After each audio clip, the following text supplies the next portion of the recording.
Assalamualaikum warahmatullahi wabarakatuh.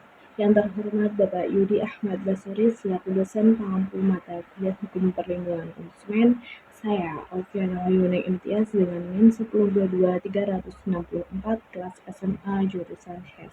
Di sini saya akan memberikan tanggapan mengenai kasus cacat produk dalam kemasan susu kaleng. Kasus ini merupakan isu serius yang berkaitan dengan hak-hak konsumen dan tanggung jawab produsen. Dalam konteks hukum perlindungan konsumen di Indonesia, kasus ini diatur oleh Undang-Undang Nomor 8 Tahun 1999 tentang Perlindungan Konsumen atau UU PK. Pada kasus ini, produk makanan kemasan berbahan kaleng yang penyok bisa membahayakan kesehatan. Sebenarnya hal tersebut tergantung pada tingkat keparahan penyok, karena semakin dalam lekukannya, maka produk tersebut makin tidak aman untuk dikonsumsi. Dan jika lekukan yang dalam tersebut sampai menimbulkan titik yang tajam, resiko kontaminasi racun dari bakteri Clostridium botulinum sangat tinggi. Bakteri ini adalah salah satu mikroorganisme dengan spora yang tahan suhu tinggi dan terdapat pada makanan dalam kaleng. Bahkan racun tersebut dapat membuat kita terkena botulisme atau keracunan makanan yang dapat mematikan sistem saraf.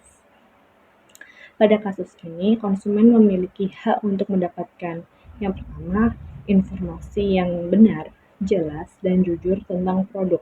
Pada pasal 4 huruf C UU PK serta jaminan atas barang atau jasa yang aman, tidak berbahaya dan layak digunakan.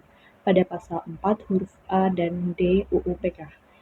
Jika produk cacat seperti kemasan yang bocor atau mengandung kontaminan, hal ini melanggar hak-hak konsumen. Dan sebagai produsen memiliki kewajiban untuk menjamin mutu produk yang dipasarkan pasal 7 huruf E UU PK dan memberikan kompensasi atau ganti rugi atau penggantian atas kerugian konsumen akibat produk yang cacat pasal 19 ayat 1 UU PK. Kegagalan untuk memenuhi kewajiban ini dapat dikenakan sanksi administratif atau denda atau bahkan gugatan.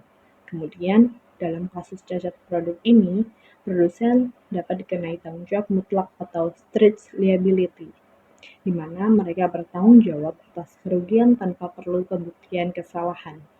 Jika produk yang dihasilkan membahayakan konsumen pada pasal 19 UU PK. Menurut saya, konsumen yang dirugikan dapat mengajukan pengaduan ke produsen atau distributor untuk meminta penyelesaian